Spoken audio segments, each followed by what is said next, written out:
বিদ্যুৎ নিয়ে মজার লিখেছি, চাঁদ সূর্য দেখে রোজা, তবে কি বিদ্যুৎ দেখে রোজ নামছে। এখন যে দেশের অবস্থা, যে পরিমাণ বিদ্যুৎ থাকছে না, সেক্ষেত্রে আমি এটা মজার কথা বলেছি। সেটা হলো যে আচ্ছা খাওয়ার দরকার, বিদ্যুৎ আসুক, তারপরে বাজারে যাব।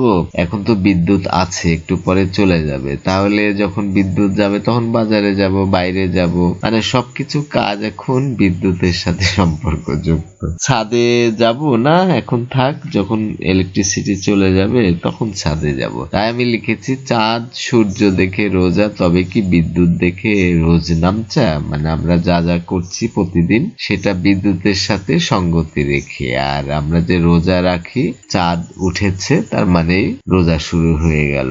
আবার সূর্য ডুবেছে মানে আমাদের রোজা ভাঙতে হবে। আবার চাঁদ উঠেছে, ঈদের জন্য চাঁদ উঠেছে, সেই জন্য আমি লিখেছি যে চাঁদ সূর্য দেখে রোজা, তবে কি বিদ্যুৎ দেখে রোজ নামচা।